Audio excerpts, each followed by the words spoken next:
Wicked. Brrr. Here we are. The Nowism Queen. Cat Dawes, how's it going? Yeah, it's so good. Welcome to the present moment. It's very cool to land in it with you. Bless.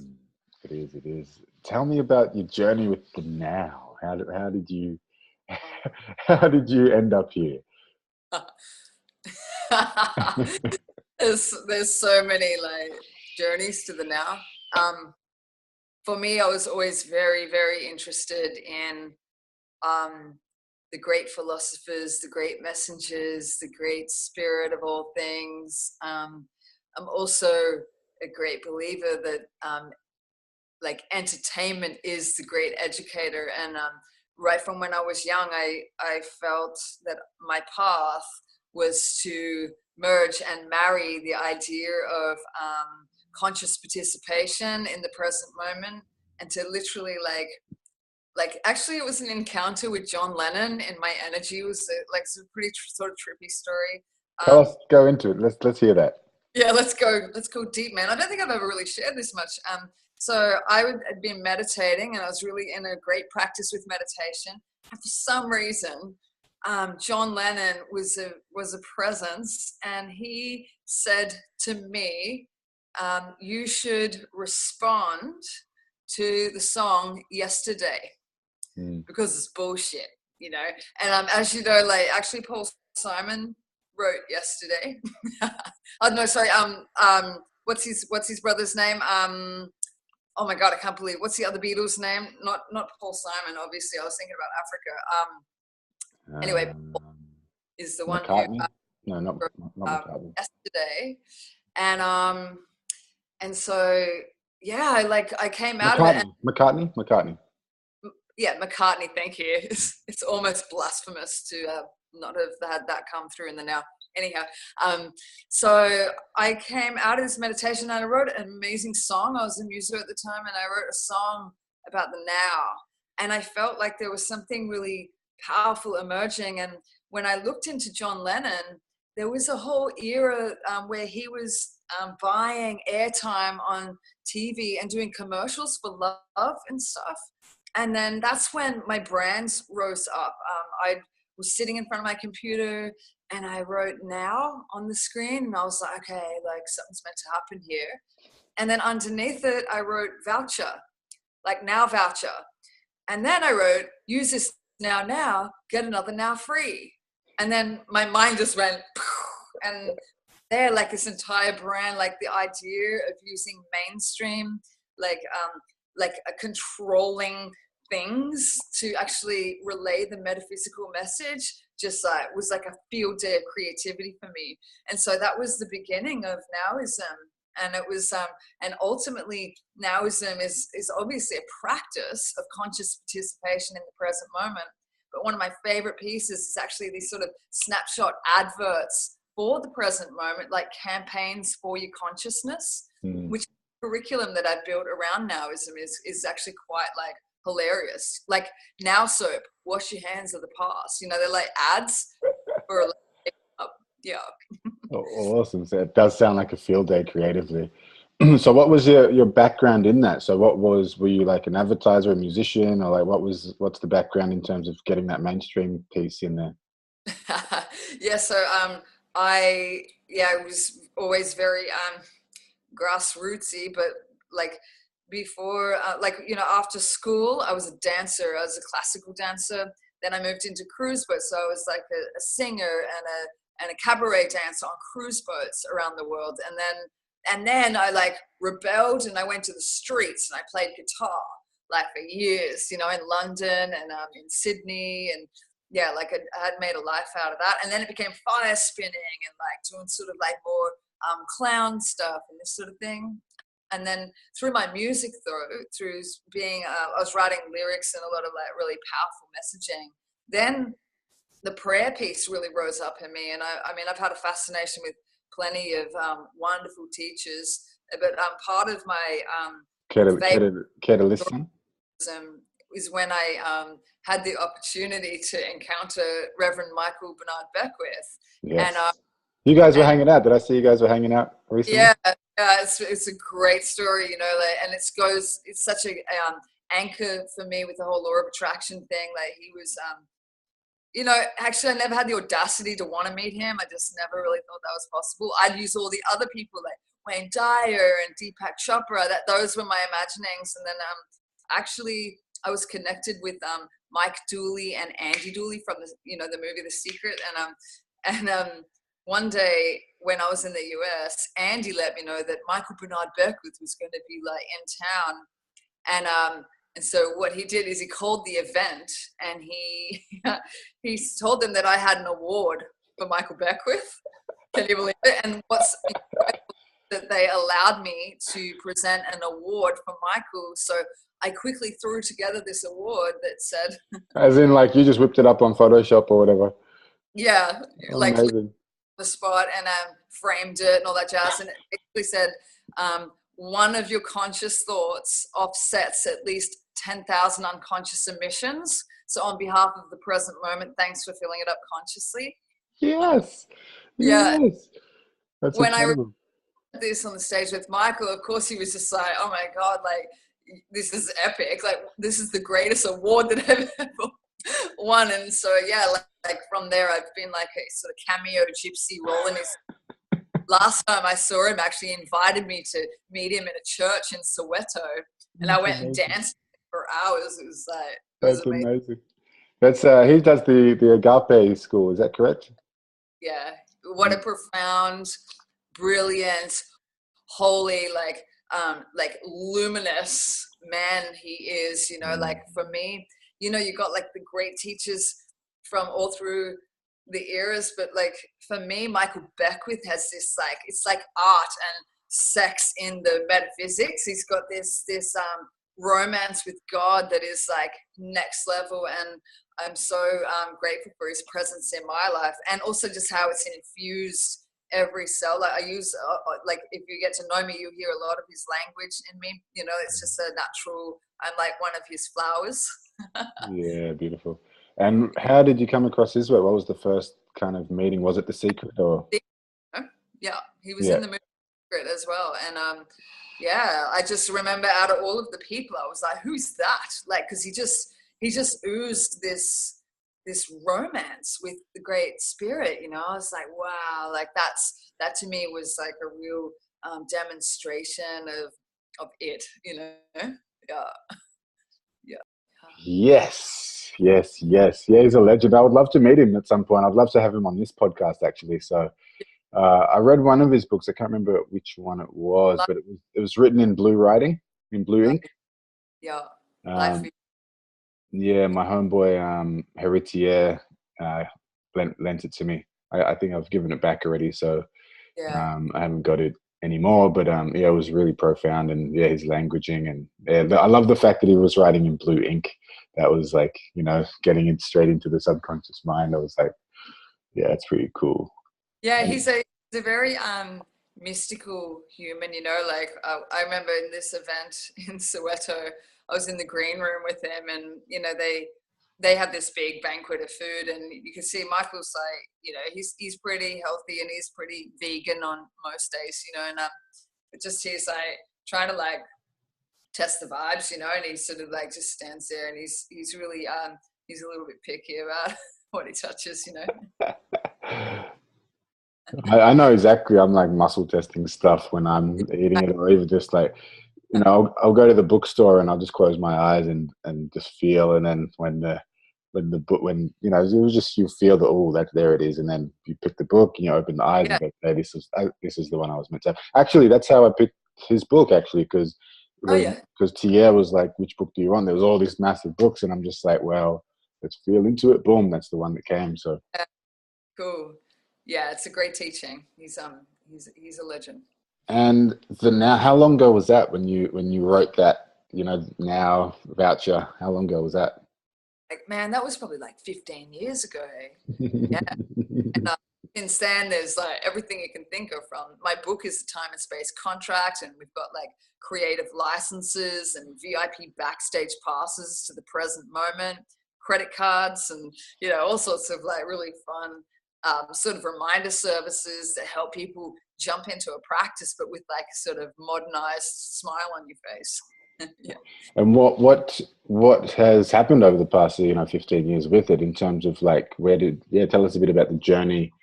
Once that happened, and then the first few years, and then moved into where, and then up until now. Can you share a bit about that with us? It's been a pretty magical thing. There's my dream, Zulu, was actually to build an empire and then to launch. Like I wanted to audaciously create like a global phenomenon, and so I've been building for it's like 15 years now. But part of that journey took me to Hollywood. I have created and designed an entire cartoon series, which is one of my favorite bits of Nowism.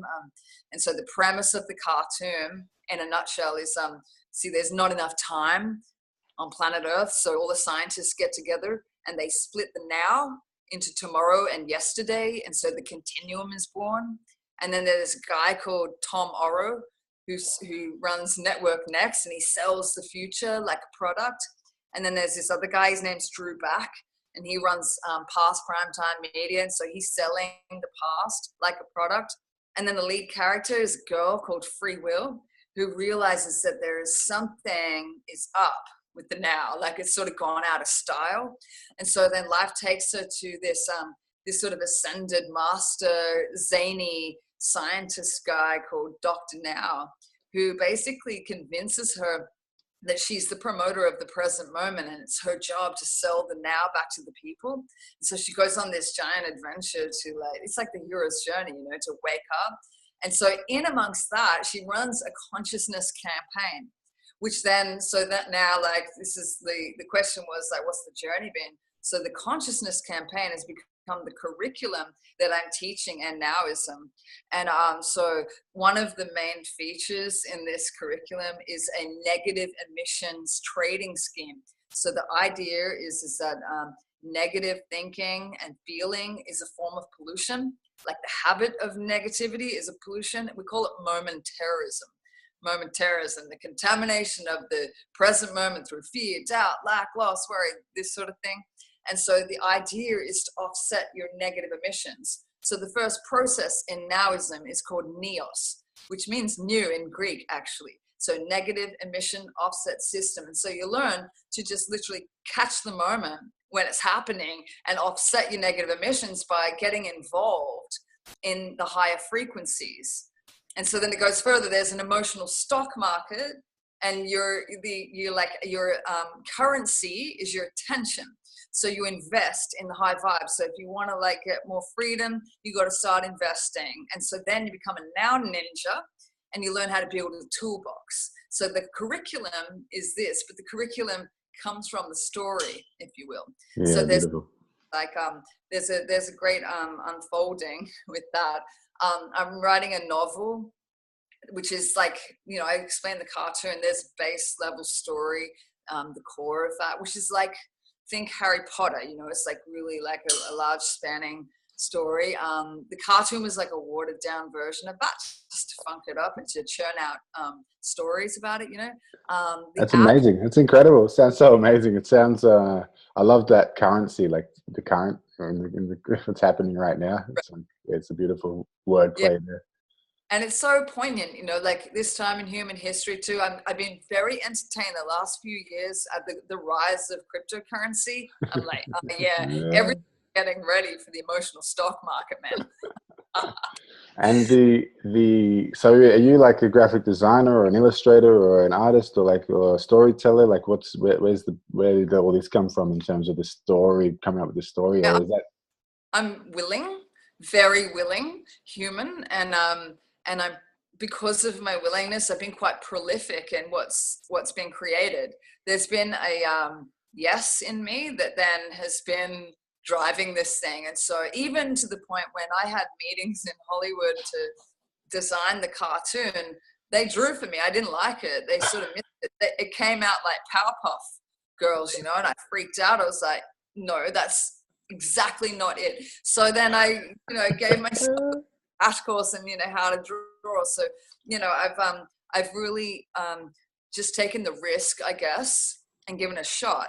Now, because of the willingness, and I truly, this is one of the first principles in Now Ninjas, is that if you have the yes, then you become the right condition for it to breathe you, and there's no limit to what you can do. So, you know, I'm an entertainer. I'm definitely a storyteller. I have a prolific amount of like metaphysical, funny play on words, which is Nowism is based on that. Like, you know, and you know, the Now Ninjas are all very aware of mediocrity. There's like a virus coming. So good. Mainstream, and it's there's like endless content. There's a virus coming down the mainstream, did you say? What's that? Yeah, it's a virus going down the mainstream, like, you know. So good. And it gets passed via us because That's it's buy into it. And if we pay attention and you start to invest, then shit, man, you're part of the problem. You become a momentarist accidentally, which is worse than doing it on purpose, you know. yes. So much. Yeah. So let's just pause for a minute. So you got flown to Hollywood? I went to Hollywood because, well, why did I go to Hollywood? Did you get yourself there, or like what was? I just got a ticket and I went. Yeah. That was my plan, literally. Yeah.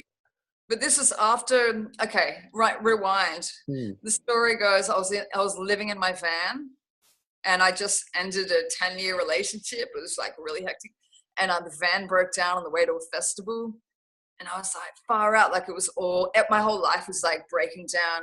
I had $6 on me, you know, and so I was like, okay, I lit a candle, and that's when I saw Michael Beckwith's face, and his main teaching is what's trying to emerge from you. What do you need to become now? And so I became very willing.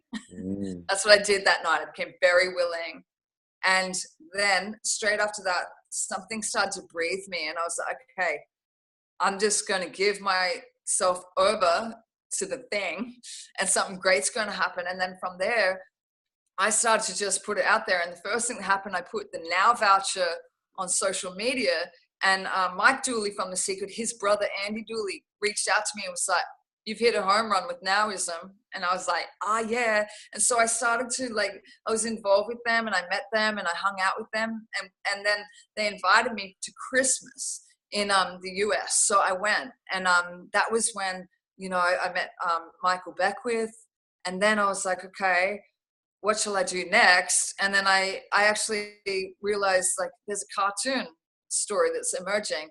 I had some friends come and meet me over there. They were nudging me. They were like, you're like a cartoon for sure. So I had a hotel room in Vegas. Like they had Which one? Which place in Vegas? Let's get details on this. In the Wynn Hotel for some of it, in Circus for some of it, which was like a nightmare for my very 5-star friends, you know. And it was so funny for me because I've been living in a van, you know what I mean? Like, it was like so radical. And then I started drawing. Like I started just they were out all day playing in Vegas, and I was just drawing in the hotel rooms. And I found that photo the other day, actually. There's 4 fables that I wrote in Vegas that were really poignant to Nowism. So then, yeah, we just like, I picked a cartoon company out of, you know, the phone book sort of thing. Yellow pages. We made a meeting, and we went and we had this meeting, and I presented this like very, very half-cooked idea.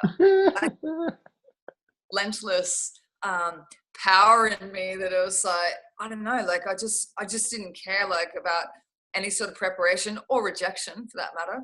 And so anyway, the CEO of this company, who was like maybe 60 years old, was like, you're high risk. You're such high risk. And he's like, but I really like your concept. So go and like get some pictures together. We need art, you know? And then they tried to draw for me, and I didn't like it. So then I came back to Australia, and I literally spent like 24/7 just like becoming like the condition to become an animator. You know, I wanted to draw each character in 3 or 4 positions. Man, cartooning's really hard, hey? Full respect for the cartoonists. I did each character in 1 position and the lead characters in 2. I just needed to get it over the line. Then I flew back to America and I pitched it. And then, right, the deal was okay, we're going to put in $3 million, and then you need to put 3 million in. So I need to find an investor. And then it was on. So then, Zulu, this is the bit where I felt. Tell me that again. So what was the offer that was presented? So the offer was 3 million. They need to do a pilot, right? The thing with animation, doing back then anyway, this is 8 years ago. To do a pilot is the same amount of preparation as running an entire series, because you've got voices, you've got characters in all positions, you've got color schemes and all the things. Like, it's like quite an amazing world. So they said they'll put $3 million in, and I needed to match that $3 million as well as my content, right? So then me and my friends were discussing investment and making that happen. But something about that meeting made me pull it back. And that was a few things. There were a few things, like, for instance, they talked about like just matching it up with Mattel dolls, and just we're going to churn out some like plastic dolls. I was like, do you understand what this is? Like, I was like, no, we need to have like some sort of attempt at like conscious eco situations, but this is 8 years ago. And do you know how much the world has changed since then? Like, it's freaking phenomenal. And it's a very exciting time for me right now, because, even in the last 3 years, you remember they brought out Pixar's Inside Out? Yeah. Do you remember?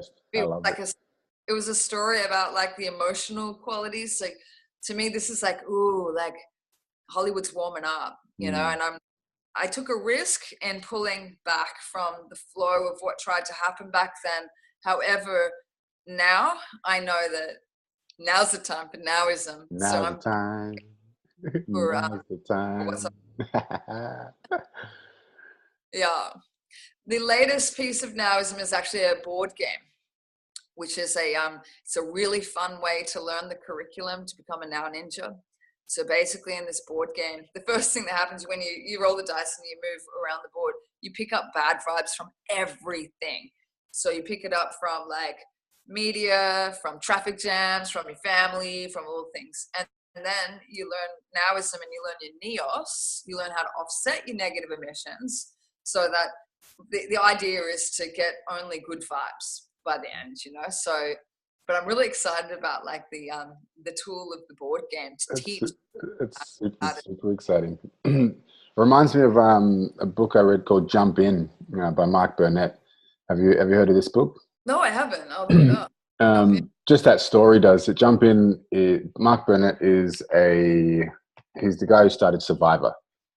Oh yeah. Yeah, and when he started that, he used to just run like these extreme races, and then he went and pitched this idea, like, to a bunch of people, and before you know it, he's out there in helicopters scouting locations and having conversations with people. And the way that it's that willingness is totally what Jump In is all about. It's about jump in and you figure it out after you say yes.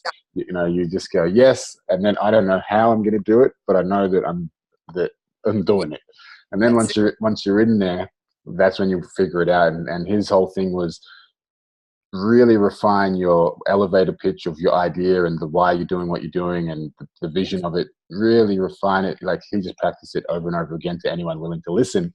And then when he got the lean in, whenever someone would lean in, he'd be like, yes, I've got it now.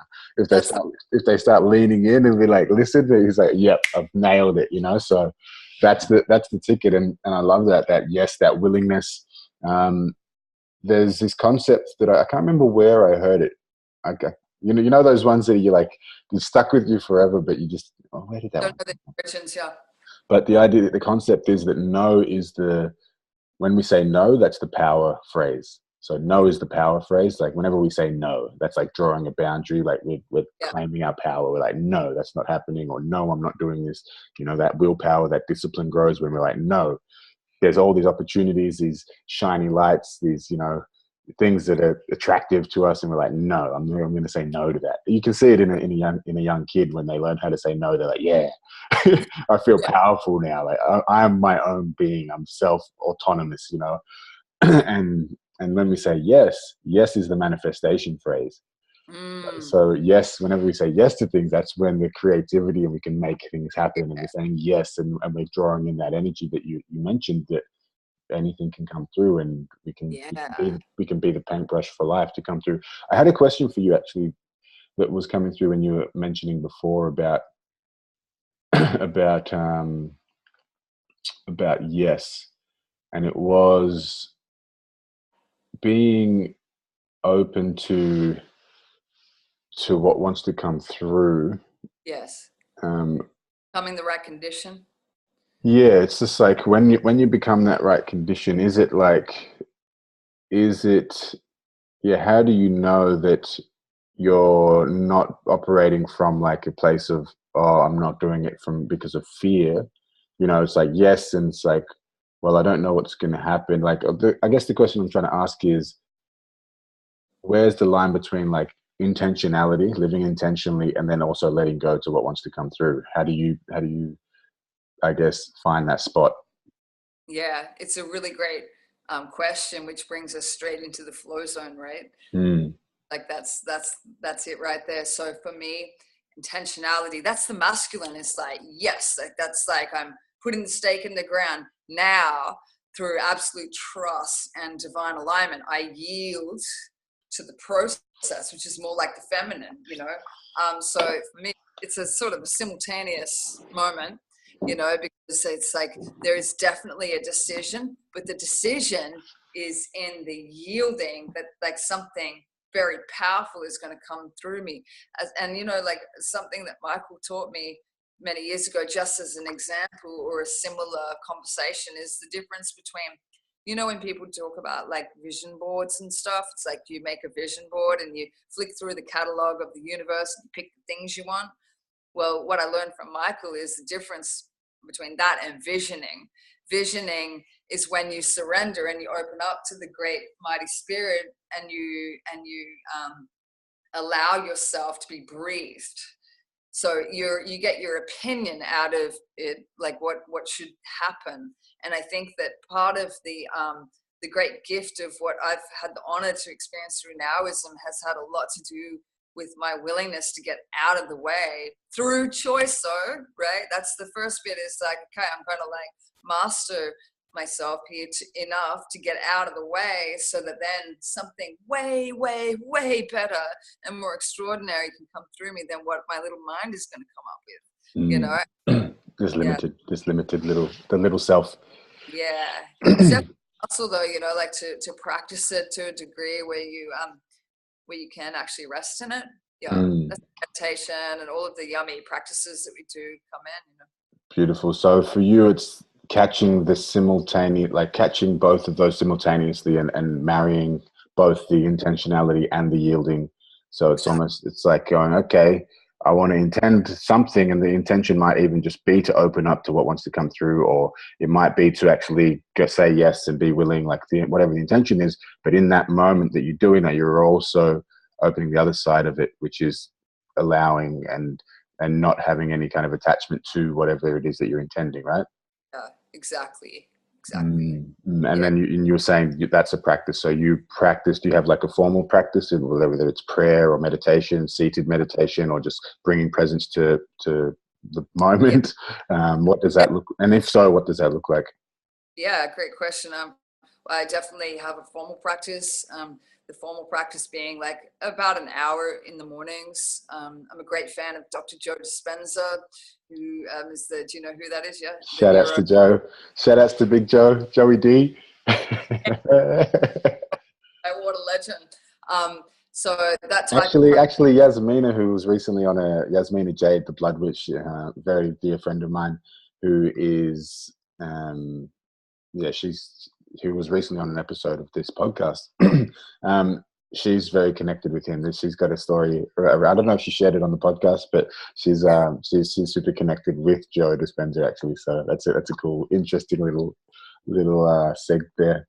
I haven't met him in person, but like he's had me captured from the beginning, because he's got the science language that helps marry into the spirit, you know. And more and more, I love the collective desire to measure it, because now we're creating the science as we go, because I'm so excited about this. Like, I'm so excited about this because, like, just tracking and quantifying the results of mindfulness and yeah, presence. Like, this is what I'm getting into at the moment with this Muse headset, and it's super exciting for me. So I'm. You can see it and hear it in my voice how excited I am about this. Like, that heart-brain coherence is a measurable phenomenon, man. Like, it's so yeah, I definitely I jump in and I do an hour of that. But then, is that upon waking, or do you do other stuff and then get into it, or? I just drink like a liter of water and then just sit, boom, straight in, earlier the better. Boom. Yeah, just now, because what he teaches is to rehearse your best case scenarios, really. Like, so it's a level of meditation. I used to just meditate, and that has made me the right condition to now do more visioning. So where I let go of a level of momentarism every day, like which part of my little character would I break up with today? If there's any lack or loss or limitation, like, just to really name it, give it up. And then to actually start to embody like powerful, phenomenal, affluent, like, generative vibratory frequencies. So it's super fun because it's as storyless as possible. I really believe in just generating the big vibes, So I do that. That's just the morning set. And then Nowism, I really teach like in between moments stuff. So I really believe in not separating spiritual practice from your day to day, like, so I have games that I play, stuff like Ooze While You Cruise is a really great Now Ninja tool. So for instance, if I'm playing with the concept of, say, power or abundance, as Ooze While You Cruise is when you get up from one, you have a scene change. So as I get up from my computer and I walk to the fridge, that's like 6 seconds of airtime with a vibe. So I like make sure that I'm really like, I'm in the emotional stock market straight away, and I'm really like registering like some positive, powerful vibes. And so I play that game on a daily basis so that I'm really practicing the feeling tonality and normalizing the miracle of that, actually.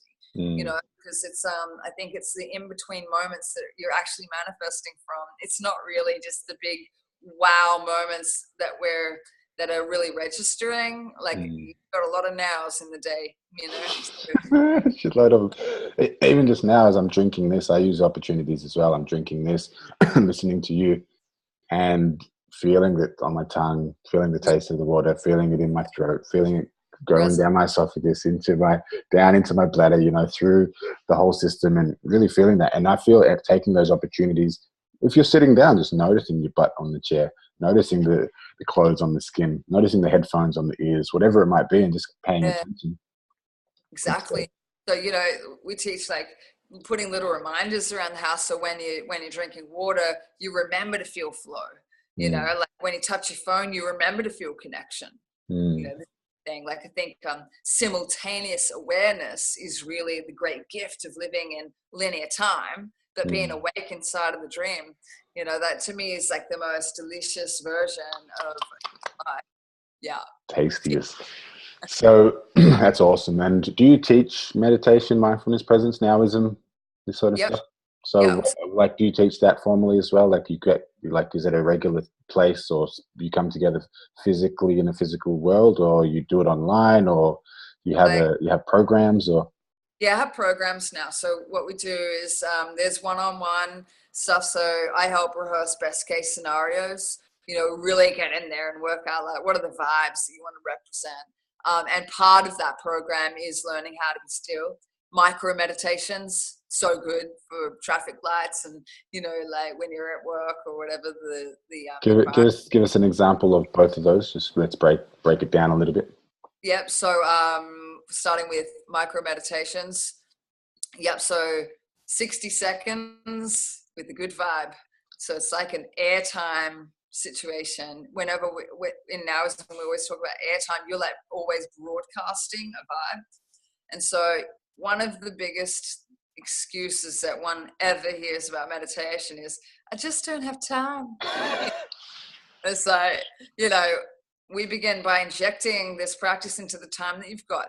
you know. And so I've found that especially with new clients who it's a bit of new waters, that giving them the opportunity to just do 60 seconds helps them put their feet in the water. You know, it helps them actually step in and to start to learn how to like just stop thinking. It's only 60 seconds. Everybody's got 60 seconds. You can't say that you don't have 60 seconds to spare.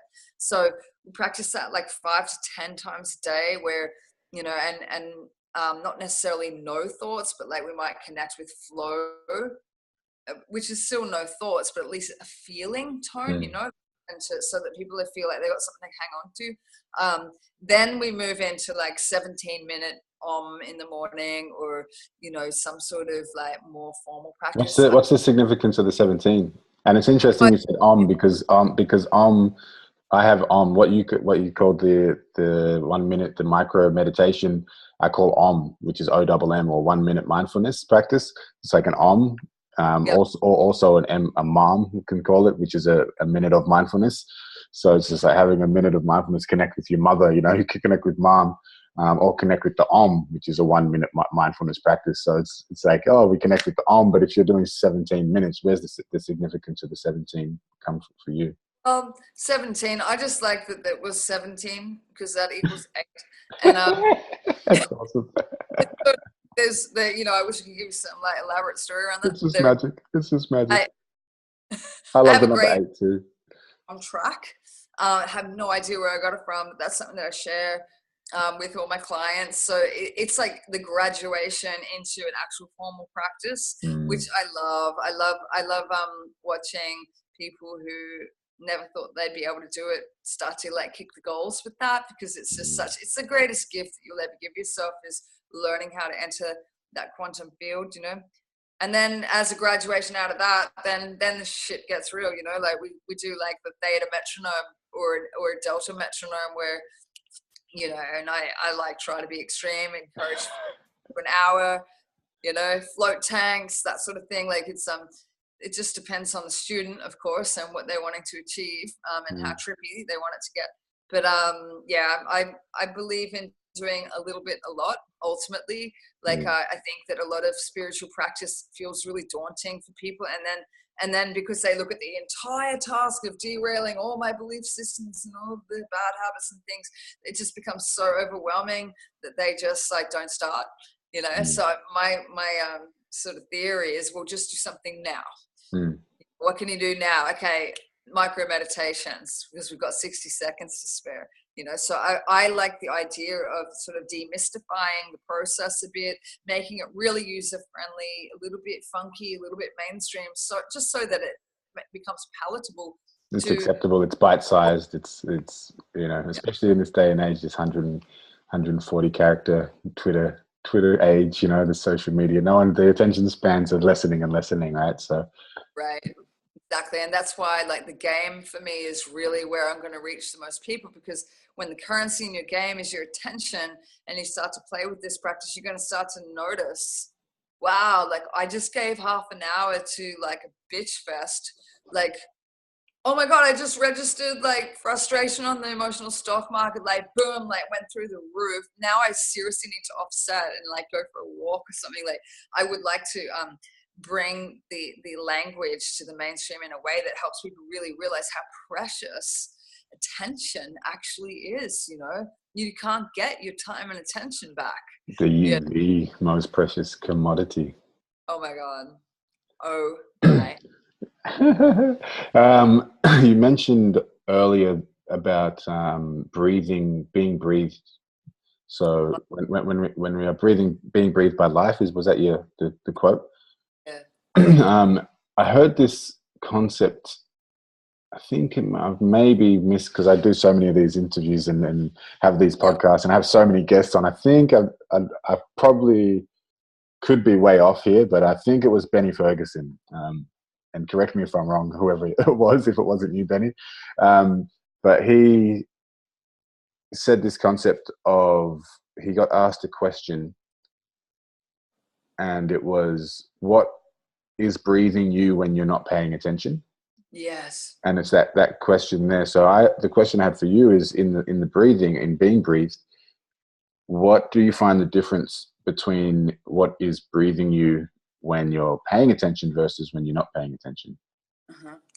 So when I'm paying attention, which is more like a yielding, which is more like a I like to treat it all like art. It's like a song. Like when I'm like, you know, when you're washing the dishes and you're just present with the warm water, and like, you know, it becomes a wholly reverential participation, you know, as opposed to not paying attention and I'm like meditating about something.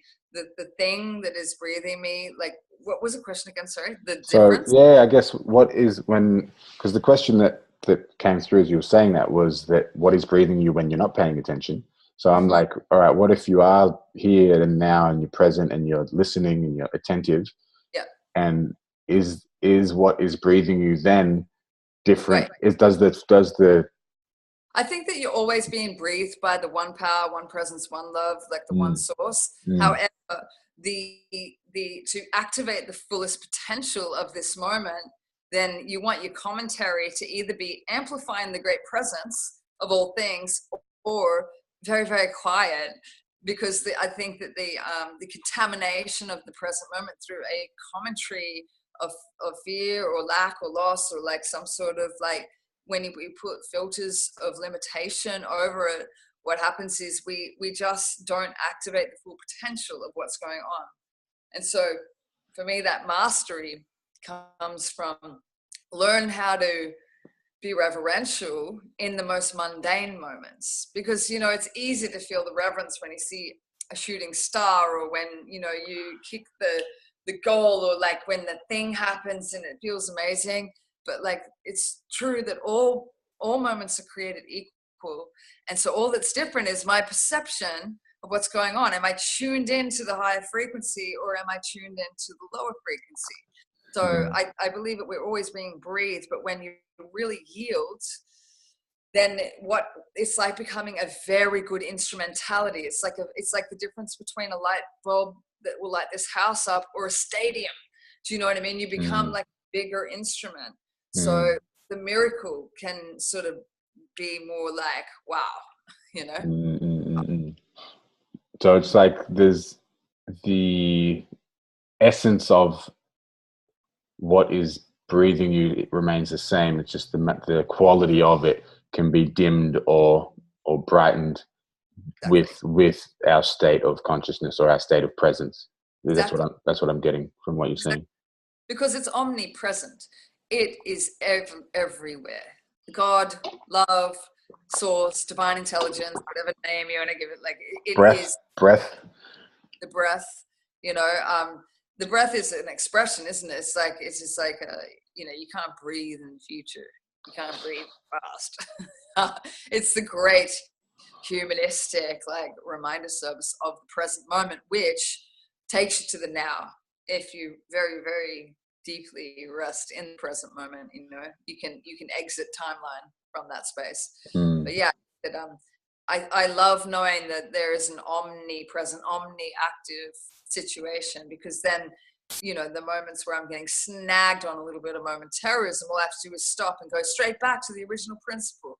You know, the omni I'm getting through is one moment of neos intelligence. yeah, right. It's the omni. Yeah, Or the acronyms. So the board game is happening. I love that it's a board game. When you're bored, you can play it as well. right. Well, it comes from the story. In the beginning of the story, Dr. Now is the one who this story opens with Dr. Now, who is applauding the present moment because he just realized he got bored of the now. And it's like, oh, now that I'm bored of the now, what will I do? Oh, I'm gonna create a board game so that life can play out on this, you know, in this linear time. It's so cool. So, Yeah. and I guess I personally, like with me, when I'm teaching or when I'm practicing even for myself, presence, like I'm doing my formal practice, I'm doing qigong or I'm seating in meditation, and is that meditation? Because I've got this concept like meditation. I don't try to meditate. It's like I listen and pay attention. Like I Yes. find meditation puts you to sleep, whereas listening turns you on and gets you Great. aware. Great. And for me, I kind of a little bit, maybe torn is the word. It's like I don't see really the purpose of just meditating for meditation's sake. I'm like, well, I'm doing this because I want to do something, or maybe it's the masculine in me. I'm like, I want to actually allow something to happen. Right. So it's like, well, I'm going to meditate not just because it's like, not as like a band-aid. I don't want to just meditate because I've had a stressful day and I just need to reset and come back. I feel like I want to practice presence so that I can more fully, be that brightness. So my brightness can actually shine brighter, and I can utilize more of the time, the short space that I have in this body on Earth. So that I can actually, it's like achievement, I guess. It's like achieve more, like make more of an impact, or like live more of life in this time that I have here. I guess what's your take on like, having a sort of a purpose with meditation versus just doing it for the sake of it? Yeah, great question. I think that meditation is it's just designed to clean up the space so that something great can happen. I think that it's there to actually clean out the mental atmosphere, to just like actually let go of all of the limited commentary and all of that. But it is really designed so that you can now have intentional, powerfully, positively focused streams of thinking and creation. But I think that a time comes where meditation is not the main focus. Like it's actually like, how can I serve right now? What's the greatest gift that can spring from me right now? But meditation is the path that gets you to there. And what do you say to people who do say, I can't meditate, or I've tried it before heaps of times and I can't seem to do it? What do you say to them? Yeah, I say that meditation is like going to a gym. So what happens is you sit and you're like, okay, I'm going to try and meditate. And you take that first breath and you try to clear your mind. And then a thought comes up. And you have that thought for a second, then you go, oh my God, I'm thinking. And then you come back to the presence, the breath. That's like doing a rep. Now you do it again and you sit, and then the thought comes again and you like notice yourself drifting, and then you bring it back and you bring it back and you bring it back. And it's like just doing reps in the gym. And meditation has more to do with you bringing it back than it does about like, oh, I can't think no thoughts. No, you got to like keep bringing it back until you do. And then when you do, eventually, even Michael says like, yeah, you meditate for an hour to give you 2 minutes of flight with the divine. Like it's all preparation for this moment of satori, or instant awakening, that revelation that happens. So I think there's a great I think there's stereotypically a misunderstanding of what it takes, and that actually that is the practice, is to keep bringing it back. Yeah, it's like a gym. Bring it back, bring it back, bring it back to me. It's a moment, right? Yeah. Awesome. And what about for people who want to practice, like, you got the 1 minute mindfulness, you got the micro meditation, we've got the board game, so that this is something that will be available soon, will it? Yeah, so in the next 2 months or so, we're using it as a facilitation tool first. Like that's how we're going to present the live events. Very exciting, and then eventually you'll be able to buy that board game so that you can host the metaphysical conversation in your homes. Yeah, beautiful. And in terms of when you say we, is this the Nowism school? Like, what's the organization? Coming together, me and all my. No. Yes, I have like a team emerging, which I'm very grateful for. They've all come to me, and it's a really exciting time. It's a perfect team. Beautiful. And in terms of the vision for you going forward, what is the vision for Nowism? The vision for Nowism is to launch one of the greatest consciousness campaigns on the planet through a game, through to inject, to assist in injecting a new culture and language into the way that we connect with each other, And then just as like this like phenomenal thing takes over, then a great story is released. The story, The Adventures of Free Will, where suddenly the audience member, the student, is watching or reading the story, and then they realize that they too are already in this story and they are part of the answer. Yeah. Beautiful, beautiful. And are there any pieces of the puzzle that are kind of missing, or like people that you would love to connect with? You know, that you'd like to just maybe put the feelers out there for now in this space? You know, I'm getting a lot of connections with virtual reality people too, and sort of the idea of school curriculum and education. There's been a lot of like opportunities turning up right now. So again, I like to steer the ship as clearly as possible, and also to stay really available to the miraculous quantum leaps that constantly happen with Nowism, you know. So my job is just to stay the right condition and keep saying yes, you know. The willingness and the presence, right? Yeah. Yeah.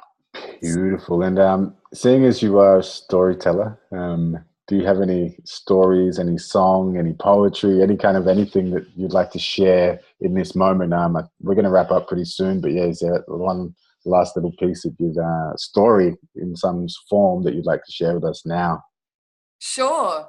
I was just thinking there's a poem around one lesson that I have, and Awesome. the title of the lesson is Television. But it's not like go home and watch television. We're gonna like sit down and television. Yes. And I wrote this so long ago. I wonder if I'll remember it. It goes. Give it to us. It says, TVs and magazines reflecting to us our beliefs. Could this be the time to see beyond the mediocrity? Our misuse of this creative power has brought us to this sacred hour. Humanity, sit down and, wait, humanity, sit down. This is the mission. Tonight you will tell a vision. Something like that. Tonight Yep. you will television. Tonight you will. I love putting people on the spot, so thank you. Putting Yeah, them in the moment, right now. I don't know why I went with the poem. I could have gone with anything, you know, but that was perfect. Absolutely perfect. So all the best with the Nowism movement. Thank you so much for sharing your time, your energy, your presence with us here tonight. Yeah. And I look forward to connecting more. Yeah, thank you for what you do, and you're a distributor of the good vibes. It's a really, really important role. Yeah, thanks for being that. It's my absolute pleasure. And yeah, I look forward to definitely connecting more. Yeah. Actually want to shout out Carl Laz for connecting us, and Yeah. definitely be connecting up with you guys when I head up your way. Yeah, do that. Super fun. Awesome. So you have a beautiful night, and thanks again. You're amazing. You're doing amazing work. I thoroughly am grateful and I'm appreciative of what you're up to in the world and how you're deciding to spend your moments. So thank you so much. Thank you so much, Zulu. And thanks for tuning in, guys. Until next time, keep the flow growing and the growth flowing.